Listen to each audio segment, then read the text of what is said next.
Hello class, good morning.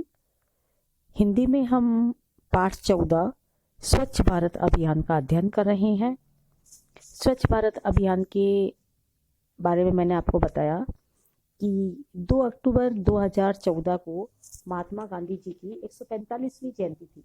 उस समय नरेंद्र मोदी जी ने यह अभियान शुरू किया था और 2 अक्टूबर 2019 को जब बापू की 150वीं जयंती थी, उस समय इसको पूरा करने का लक्ष्य रखा गया था। तो नरेंद्र मोदी जी ने इस अभियान को शुरू किया और आज भी यह अभियान अभी भी चल रहा है। इसके तहत पूरा भारत एक स्वच्छता के आंदोलन में जुड़ा हुआ है। ये जो अभियान है हमारा, ये राष्ट्रीय स्वच्छता का आंदोलन है कि हमें अपने पूरे देश को, हमें अपने पूरे भारत को साफ सुथरा बनाना है और एक तरह से समझ लीजिए कि गांधी जी को उपहार स्वरूप देना है ना। आज हम इसके प्रश्नोत्तर करेंगे। प्रश्न नंबर 1 है, स्वच्छता और सफाई के बारे में गांधी जी के क्या विचार थे, है ना। स्वच्छता माने वही सफाई है, निर्मलता, स्वच्छता, सफाई, ये सब एक ही शब्द है। स्वच्छता और सफाई के बारे में गांधी जी के क्या विचार थे। तो गांधी जी पता क्या कहते थे? गांधी जी कहते थे कि स्वच्छता और सफाई आजादी से भी ज्यादा जरूरी है, यानी कि स्वतंत्रता से भी ज्यादा जरूरी है। स्वतंत्रता बाद में, पहले स्वच्छता और सफाई होनी जरूरी है। तो कैसे लिखेंगे हम इसको? गांधी जी का मानना था कि स्वच्छता और सफाई स्वतंत्रता से भी ज्यादा जरूरी है। निर्मलता और स्वच्छता दोनों ही स्वस्थ और शांतिपूर्ण जीवन का अनिवार्य हिस्सा है, अनिवार्य भाग है ना। कि भाई जो निर्मलता है और स्वच्छता है, दोनों ही स्वस्थ और शांतिपूर्ण जीवन के लिए अनिवार्य है। अगर हम सफाई रखेंगे तो हम स्वस्थ रहेंगे और स्वस्थ रहेंगे तो हमारा जीवन शांतिपूर्ण रहेगा। जो व्यक्ति अस्वस्थ रहता है, किलर है, उसके पूरे घर में, उसके दिमाग में वो खुद इतना अशांत हो जाता है, वो खुद इतना परेशान रहता है कि मैं ही क्यों परेशान रहता हूँ, और इतना नहीं पता कि मैं साफ सफाई नहीं रखता। जो व्यक्ति साफ सफाई नहीं रखेगा वो हमेशा अस्वस्थ रहेगा। कारण उसके नाखूनों में, उसके शरीर पे, उसके हाथों में जो मैल रहेगा, वो खाना खाएगा, पानी पिएगा, जो भी, उन सब के द्वारा वो गंदगी शरीर में जाएगी और जब वो अस्वस्थ रहेगा तो उसका पूरा जीवन अशांत हो जाता है ना। इसलिए स्वच्छता का जो है संबंध हमारे स्वास्थ्य से भी है और शांतिपूर्ण जीवन से भी है। अब है हमारा प्रश्न नंबर 2, स्वच्छ भारत अभियान से आप क्या समझते हैं? स्वच्छ भारत अभियान एक राष्ट्रीय स्वच्छता आंदोलन है, ठीक है ना। एक तरह का आंदोलन है जिसके तहत हमें पूरे भारत को पूरी तरह से स्वच्छ बनाना है। पूरे भारत को ही हमें साफ बनाना है, साफ सुथरा, बिल्कुल। जैसे हम लोग बार बार फॉरेन की बात करते हैं, विदेशों में ऐसा, विदेशों में ऐसा। अरे विदेशों में भी तो लोग ही काम करते हैं। विदेशी लोग अपने कंट्री को पूरे साफ रखते हैं और हम चाहे जहाँ अपने कचरे का ढेर लगा देते हैं। तो हमें भी जहाँ डस्टबिन बना हो वहीं पे अपने जो काम में लिया है उसका कचरा हमें फेंकना होता है। इससे ऐसा अगर हम करेंगे तो स्वच्छ भारत अभियान के तहत हमारा भारत पूरा स्वच्छ बन जाएगा। नंबर 3, 15 अगस्त 2014 को देश के प्रधानमंत्री ने स्वच्छ भारत अभियान को सफल बनाने के लिए क्या क्या संदेश दिया? क्या संदेश दिया? उन्होंने संदेश दिया था कि भारत को स्वच्छ और सुंदर बनाना अब हमारी राष्ट्रीय प्राथमिकता है। क्या कहा था हमारे प्रधानमंत्री जी ने? कि भारत को, यानी कि देश को स्वच्छ और सुंदर बनाना अब हमारी राष्ट्रीय प्राथमिकता है। उन्होंने ये भी कहा था कि राष्ट्रपिता महात्मा गांधी जी को श्रद्धांजलि के रूप में हम स्वच्छ भारत का उपहार देंगे। पूरा भारत जब साफ हो जाएगा, पूरा भारत जब स्वच्छ हो जाएगा, तो महात्मा गांधी जी को हम श्रद्धांजलि के रूप में स्वच्छ भारत का उपहार देंगे। जैसे महात्मा गांधी जी दुनिया में जहां भी होंगे, है ना, सबकी आत्मा होती है ना, मृत्यु के बाद भी हम उन्हें समर्पित करते हैं, है ना। उसी तरह से महात्मा गांधी जी को, जिन्होंने हमारे देश के लिए कुर्बानी दी, उनको हम स्वच्छ भारत उपहार के रूप में देंगे। अब है हमारा प्रश्न नंबर 4, स्वच्छता और सफाई के प्रति देश में वातावरण, कैसा वातावरण बना है? तो स्वच्छ भारत अभियान जो हमारा चल रहा था, उससे इस समय में देश में स्वच्छता के प्रति एक नई चेतना, एक नया उल्लास का वातावरण बना है। सचमुच लोगों में बहुत एक क्रांति सी आ गई जब नरेंद्र मोदी जी ने खुद झाड़ू वगैरह लेकर के सफाई करने लगे। तो बहुत सारे, मैंने आपको बताया था, हीरो है ना, बहुत सारे बड़े बड़े जो उद्योगपति हैं वो सब भी उनके साथ आ गए थे।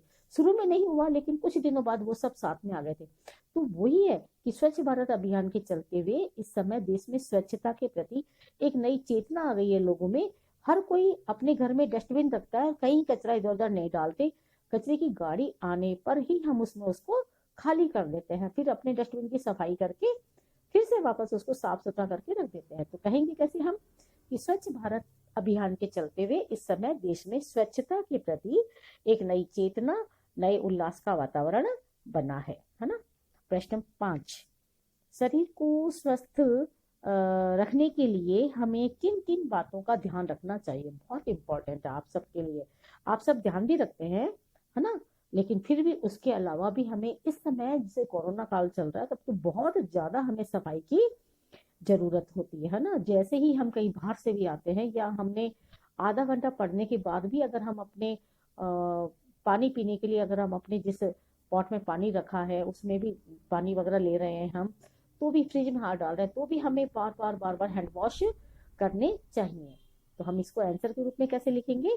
शरीर को स्वस्थ और निरोग रखने के लिए हमें प्रतिदिन खाना खाने से पहले और शौच जाने के बाद हाथों को साबुन से अच्छी तरह 20 सेकंड तक धोना चाहिए। बार बार फिंगर्स के बीच में, फिंगर्स के आगे पीछे, है ना, नेल्स, ये सब हमको बहुत अच्छे से बार बार उसको वैसे धोना चाहिए ताकि शरीर में कीटाणु प्रवेश न कर सके। क्यों? क्योंकि हमारे नेल्स के जो, हमारी फिंगर के जो पोर होते हैं ना, वहां पर कीटाणु अटक जाते हैं। जैसे हमारी अंगुलियां मुड़ती हैं तो जहाँ दरार होती है वहां पे, तो हमें अच्छे से सॉप वगैरह लेके, साबुन लेकर के, या जो भी हमारा जो होता है लिक्विड, उससे लेकर के, है ना, हैंड वॉश जो होता है, उसको लेकर के बहुत अच्छे से हमें साबुन से 20 सेकंड तक हाथों को धोना चाहिए। क्या है? शरीर को स्वस्थ और निरोग रखने के लिए हमें प्रतिदिन खाना खाने से पहले और शौच जाने के बाद, खेल के आने के बाद भी धोना चाहिए बेटा। खेल के आने के बाद भी अपने हाथों को बहुत अच्छे से धोना चाहिए ताकि से शरीर में कीटाणु प्रवेश न कर सके। और नियमित रूप से हमारे बढ़ते हुए जो नाखून होते हैं और बाल हो, नियमित रूप से जो हमारे बाल बढ़ रहे हैं, हमारे नाखून बढ़ रहे हैं ना, बाल और नाखून बार बार बढ़ते रहते हैं, उनको हमें बिल्कुल बार बार कटिंग करनी होती है, कट करना होता है ना, ट्रिम करना होता है। जैसे हमारे नाखून बढ़ते हैं तो हमें तुरंत उन बढ़े हुए नाखूनों को कट करना होता है। हमारे हेयर्स भी अगर बढ़ गए हैं तो हमें उनको भी, है ना, कटिंग करवानी होती है। और इसके साथ में हमें साफ सुथरे कपड़े पहनना। अगर हम गंदे कपड़े पहनेंगे तो हमारी बॉडी अपना, अगर आपने नहा लिए और नहाने के बाद, अगर अपने बाथ लेने के बाद में अगर आपने गंदे कपड़े पहन लिए, गंदे कपड़े पहनने से आपकी बॉडी वापस गंदी हो जाएगी, जर्म्स लग जाएंगे। इसलिए हमें साफ सुथरे कपड़े पहनना बहुत जरूरी है। और अगर थोड़ा सा हमें लगता है कि अभी जर्म्स ज्यादा हैं या इस तरह से है, तो हम उनको डेटॉल में भी कर सकते हैं, है ना। इसके अलावा हमें अपने आसपास का जो वातावरण है उसको भी साफ रखना होता है। हमारे घर को ही नहीं, आसपास के घर के आसपास के वातावरण को भी साफ रखना होता है। और कचरे का सही तरीके से निपटान करना होता है। कैसे निपटान? मतलब हमारे घर में जो कचरा हुआ उसको हमने डस्टबिन में डाल दिया। डस्टबिन में डालने के बाद में वो भी हमने गीला और सूखा, हम अलग अलग कचरा रख सकते हैं ना, गीला अलग रख दिया और सूखा कचरा अलग रख दिया। उसके बाद में जब कचरे की गाड़ी आती है ना, तो उस वाली हमारे जो डस्टबिन है उनको हम उसमें खाली कर देंगे। और इससे क्या होगा? हमारे आसपास का वातावरण भी अच्छा रहेगा, हमारे घर के अंदर भी मक्खियां नहीं आएंगी। अगर कचरा, और हमेशा डस्टबिन को पैक करके रखना चाहिए, है ना, लैप वाला जो होता है ना, वो रखना चाहिए। हमेशा डस्टबिन के ऊपर कवर लगा हुआ होना चाहिए जिससे मक्खियां नहीं बैठे। मक्खियां बैठेंगी तो हमारे घर के किचन में आ जाएंगी। किचन में आटा होता है, जो भी सामान होता है, मक्खियां सबसे ज्यादा फैलाती हैं वायरस वगैरह, है ना। तो हमें अपने बिल्कुल डस्टबिन को भी पैक करके रखना होता है। खाली कर दिया हमने गाड़ी आने पर, गाड़ी आने में खाली करके वापस से वॉश करके वापस से हमने पैक करके रख दिया, है ना। जिससे क्या होता है, फ्लैप वाला जो होता है, फ्लैप वाले से कचरा हमने डाल दिया, वापस से अपना पैक हो जाता है ना। तो हमें बहुत अच्छे से ध्यान रखना होता है कि जब जब हम कचरा पात्र के भी हाथ लगाएंगे तभी भी हम उसको साबुन से अपने हाथों को साफ सुथरा धोएंगे, है ना। तो हम क्या कर सकते हैं? कचरे का अच्छे से निपटान कर सकते हैं और इससे हमारे आसपास का वातावरण शुद्ध और स्वच्छ रहेगा। आगे है नंबर 6 पे लास्ट है कि हमारे देश को स्वच्छ और सुंदर बनाने में हम लोग किस प्रकार से अपना सहयोग दे सकते हैं। तो देश को स्वच्छ और सुंदर बनाने में भारत का प्रत्येक नागरिक मतलब हम भी बेटा, मैं भी और आप भी, हर कोई, है ना, हम सब नागरिक है, सिटीजन है इंडिया के। देश को स्वच्छ और सुंदर बनाने में भारत का प्रत्येक नागरिक किसी न किसी रूप में किसी भी समय सक्रिय रूप से भाग ले सकता है।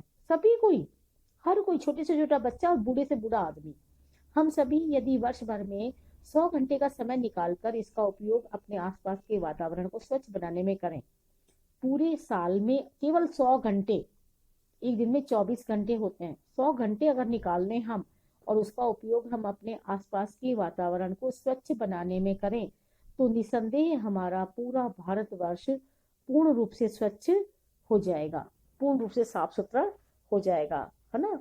और हमारे यहाँ बीमारियां भी दूर हो जाएंगी, अगर सफाई होगी तो बीमारियां अपने आप दूर हो जाएंगी।